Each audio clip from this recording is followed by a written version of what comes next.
Well, it's March in Nebraska. Hello, everybody. It's the Pick Six Podcast. When it's March, it means there could be a blizzard. And today, on March 5th, 2025, there is one. I'm here with Evan Bland. We're going to talk Nebraska football. We have to talk a little bit about that Nebraska basketball game last night. Evan, did you stay up to watch the whole thing? Yeah, well, I caught most of the overtimes. Yeah, and you could just kind of knew, you knew it was going to be close, and you knew it was probably going to be painful for the visitors, and then you add a little bit of the officiating uh, errors to the proceedings, and I think that was just that was the thing that put people over the top. That was a rough one. Yep, I think, and we'll talk about that more in a minute. But I agree with you that the officiating stuff is a heartbreaker. I'm not going to sit here and tell you that I know how many times during the course of a game a basketball player who's not supposed to move outside a 3 foot square moves outside a 3 foot square. My guess is they don't call that much. But the flagrant foul stuff, to me, is ingrained enough that you should not make the mistake that I believe those officials made in the second half of that game. That was a 4 point swing, and I think that was in some ways the difference in the game. Even though Nebraska climbed the mountain, they came all the way back. That is 4 points that Ohio State should not have had. And I don't really know what the justification was for it.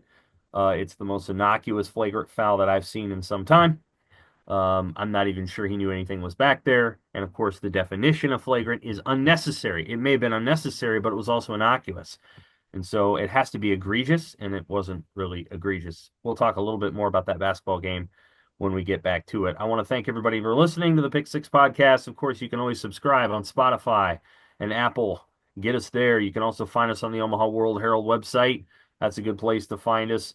Our videos usually show up on YouTube eventually, so you can listen there as well. We're going to talk some Husker football, coaching staff news. Obviously, they've pretty much figured that out. They've got a new GM whom we don't know a whole lot about. We're going to talk about the transfers because, after all, this is going to be a transfer team. They got 16 of them coming in, and I suspect about 10 of them are going to play a lot of football. Then we'll get to basketball. Then we will talk a little baseball at the end. The Huskers with their home opener on Friday against Washington. For your sake, I'm glad that that's Friday and not today at 2 with whatever the weather is. So Washington's a good team to start off with for Nebraska, one of the new West Coast teams. Okay, let's start with football. We've met six assistants over the last week. You had talked to a couple of them actually prior to their arrival, and we'd all talked to Mike Eckler at one time back in 2010. But Mike Eckler, the special teams coordinator, defensive backs coach Addison Williams, defensive line coach Terry Braden, associate head coach Phil Snow, receivers coach Dakiel Shorts, and edge rushers coach Phil Simpson, who we talked to at the bowl game. Out of those six, obviously, each one leaves their own impression. Some are more seasoned than others at doing these interviews. Which one did you jumped out to you over those 2 weeks? Oh man, I mean, they all had their own characteristics and interesting points.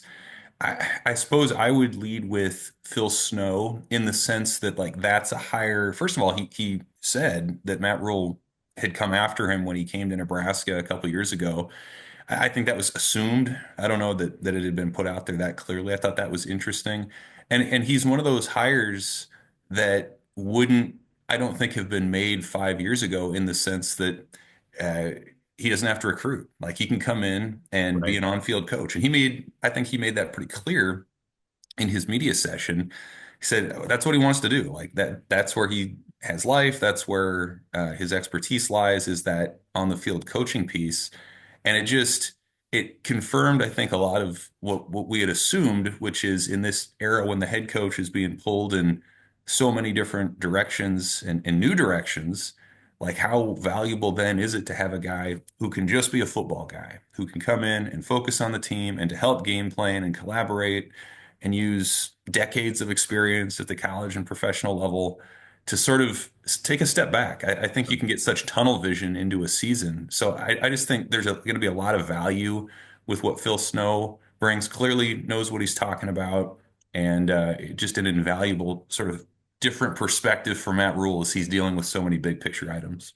For sure. I feel like he reminds me of Mark Banker, who was the defensive coordinator under Mike Riley. I think in a perfect world, Banker would have the role that Snow does, where he can kind of dabble over here, he can do over here, he can go talk to a player, he can reach a kid, he can go talk to the coach. Maybe he's not calling the game play in and play out. I think John Butler, who again is regarded, I think, around the building as kind of a genius. Like I think their respect for his level of understanding of intricacies of defense and creativity is one of the reasons why he got that job. And I think that he's going to call it, and I think he's going to develop the schemes. But Phil Snow can come in and put an arm around a kid who might have had a bad play, or light a fire under a kid who maybe needs it that day. I think Snow strikes me as the kind of guy that, like, if you went up and said, "Hey, 1991, you were coaching here. What do you remember?" And he'd have a specific memory. We were playing Cal, and this happened, or well, I remember this night when we were playing this team, or we were facing this quarterback, or I could go up to him and say, "Tell me a story about Pat Tillman," and he'd have a great story about Pat Tillman, or Jake Plummer, or any of the guys that he's coached over the years, or the NFL. So I was really impressed with him too. I'll put a note in there for Shorts. I thought he was super impressive in his 10 minutes, not because he tried too hard or overdid anything, but I felt like I got that sense of why Dana Holgerson likes him. He's kind of real. He can talk very, very directly about what he likes about his players. At the same time, he's personable. He's got a little bit of a sense of humor. You can tell that when Dana Holgerson was coaching Shorts, they probably got into it at times, but he liked him. And then he took him down to meet Mike Leach, and that seems to be the thing that got his career going. And I think Nebraska hit on a pretty good receivers coach here. He struck me as a future head coach. I agree. Yeah, he was polished. He was thoughtful. He was self-aware. I thought his comments about like, hey, Nebraska's had different assistant coaches for the receiver spot, and like he's Yeah. he's going to be different. He's going to instill what he wants to, but at the same time realize that like maybe they've been coached different ways. You think back to how Kentucky didn't want to lose him, and that's not always the case when coaches move around. But I think there was a sense out of that fan base and people that cover that team that was like, oh man, they wanted Shorts to stick around for a while. I think you could kind of get a sense of why that was. Had a chance to talk to him at the Pinstripe Bowl practices for a few minutes too, and his story as a guy who was a decently successful college receiver, had a cup of coffee in the He's pretty good, NFL. yeah. Like those are the kind of guys that are grinders. And I think that's what he is. Like he was talented, but he wasn't like superstar talented. And now I think there's a motivation that he has to make a name for himself on the coaching side. And I agree, really relatable, didn't try too hard, insightful. It's going to be fun to see where his career goes. His top receiver is Dane Key, who followed him from Kentucky. One thing I'll say about Key is he is more fluid than a Trey Palmer. He's not as fast as Trey Palmer, and he's got, I think, better ball skills than Samari Toure, who was here for 1 year from Montana. Those are probably the two best receivers that they've gotten through the transfer portal. I think Key slots kind of in between them. I don't know if he's got, again, breakneck speed like Trey Palmer does, but I think he's really good after the catch. So that was a really good add. Hardly Gilmore is an interesting story. He's a big play receiver who's just turned, I believe, 19 or 18. He enrolled early. He went to a powerhouse high school. So Shorts was obviously able to bring him here. And then, yeah, obviously, they've got some interesting recruits. Addison Williams is the defensive backs coach. Speaking of new coaches and rooms having a bunch of them, this will be the fourth defensive backs coach that Nebraska has had since the 2022 season. So Travis Fisher, Evan Cooper, John Butler, and now Addison Williams. And again, Addison Williams is a ball coach. He was pretty serious. He reminded me a little bit of a Brian Stewart, if you remember him. Yeah. He was a former coordinator, came here, knew his craft. One of the things that struck me about Addison Williams in our conversation is it didn't take him very long to be able to say that he liked the physical traits of the secondary, and it wasn't like he was forcing that. He's like, well, we got a lot of length. We're fast. Like he said it pretty matter of factly, and I take that as good news. Like I take that as he didn't have to strain for a compliment. He knows exactly what he's got back there. And probably when he got here, he was like, and I will have to ask him this, but he probably was like, this is pretty good. I mean, these guys definitely look the part. They have players like that at UCF, his former stop. But I noted how easily he was able to say that, and that strikes me as really good news. There was Braden, there was Simpson, and of course Eckler. Right. Yeah. I mean, and Braden, I had a chance to talk to him before the Super Bowl, and I thought I got a pretty good sense of his story at that time. He was all right. I mean, he was greeting people and I think trying to remember names just in the media session. That's how relatable he wants to be. His story is pretty interesting. I don't know that a lot of fans maybe realize this, but he was a college quarterback and didn't shift over onto the defensive line until he got going with the Chiefs. He had an Right. internship in the Pro Bowl down where he was in Florida about 8 years ago, and through a few connections, got to meet Andy Reid and the Chiefs, and like it just his is a really interesting career arc, and so that's where he's been the last 8 years. He said it's kind of like taking a master's class in X's and O's, like that's what he'd been doing, and so now he comes in, and he maybe has more work to do than a lot of the other coaches do. Where we're talking about Addison Williams, and I think there's a lot of that secondary that's coming back, and they have a lot of pieces, and that might be the case on the defensive line, but that's going to be a much different looking unit when you're talking about a whole new line of starters. Will Riley Van Pop will take the next step. You have some transfers coming in, Elijah Judy. So like it'll be fascinating to see how he develops that line. I mean, he's going from working with George Karlaftis and Chris Jones to some guys who are 19, 20 developmental going up against grown men in the Big Ten. So Right. uh, I think we're going to get an early look at what his ability is to motivate and develop. But I think another guy who's sort of in that Matt Rule mold of like young and up and comer, that he's identified as maybe that next guy, and Matt Rule has a good track record of developing those kind of guys. So it's going to be fascinating to see where he goes too. For sure. Phil Simpson will work along with Braden, and I think Phil Snow is going to be over top the whole thing.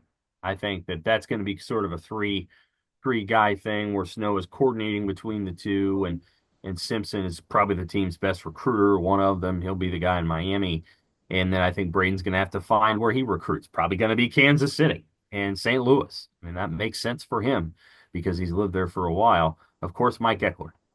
Yesterday, really, he wasn't overly amped up, but it doesn't take very long for the intensity to come out. It's almost like it's coiled inside and it's just ready to strike. And it struck a few times with a few of his comments. He didn't get loud or anything, but the intensity is still there. Oh, no doubt. He had the acronyms, a little colorful language. I thought, I was a senior in college when he got here with Bo's team in '08, and I felt like seeing him this week. Largely, he was the same guy, but I think you could also tell like he was just seasoned. I mean, he's made 8 stops since he left Nebraska after that 2010 season. He's worked under some name brand coaches. He's been fired a couple times. He's taken other positions as promotions. He's had success. He's raised a family. So like his experiences, I think have maybe changed him a little bit. He's more he's aware that special teams is kind of his thing, and that's what he wants to do. And I thought it was interesting. A couple of things that he said I thought were interesting. One was that he's like, yeah, we played at Tennessee. We played freshmen essentially, like young guys, It's um, true. and I think there was this assumption that like a Tells you guy, something about their roster. Who's right? good. I Well, no don't doubt, know but if he's going to like be able to do that at Nebraska, but yes. there's this assumption, I think, that like, yeah, the best special teams coordinators, like the starters all play on special teams. And like that Right. wasn't how he did it. Right. So how That's that looks true. at Nebraska, I think is fascinating. And then the other piece about working with specialists, and like this is new for him in the sense that he's always balanced special teams with coaching linebackers. And now it's just special teams. So what impact does that make? What difference is that? Remains to be seen, but I think that's clearly a guy who's still learning what he has. Of all the position coaches you're talking about, I mean, special teams, you got to learn the whole roster, offense, defense. So he's got the most work to do, but definitely had the same boundless energy and enthusiasm that he had before, no doubt about it. He knows what he's doing. I mean, the numbers at Tennessee were incredible. The stats and the just the work that he was able to put in there. I feel like he kind of found a home there, but he wants to come back to Nebraska and make it work here. I think that's a mutual deal where, Matt Rule wants the expertise that Eckler has, and I think Eckler wants to come back because I think he could have stayed at Tennessee for as long as he wanted. I mean, they were doing an incredible job down there, and Tennessee does have a better roster than Nebraska, so it does afford you a little bit of ability to have your own unit of freshmen and walk-ons. But I think he'll be an interesting one. That's kind of the coaching staff. The coaching staff is pretty much set. I don't think you're going to see anybody move on. EJ Barthel obviously signed a contract agreement or a contract extension, I should say. They're going to pay well, I think. Maybe not as much as some of the other teams in the Big Ten, but definitely that pretty well.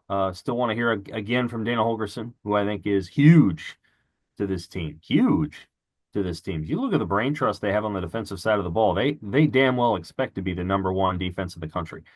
I mean, you've got Matt Rule as the head coach, then Phil Snow, then John Butler, then Addison Williams. Those are all four coordinator level player guys. On the offensive side, you have Dana Holgerson and EJ Barthel and Donovan Raiola, who's sort of a coordinator level guy. Satterfield clearly is, but he's not going to be calling anything. And then you've got Schwartz. I mean, that's Holgerson's unit in a lot of ways. It's going to be very important that he makes moves going forward.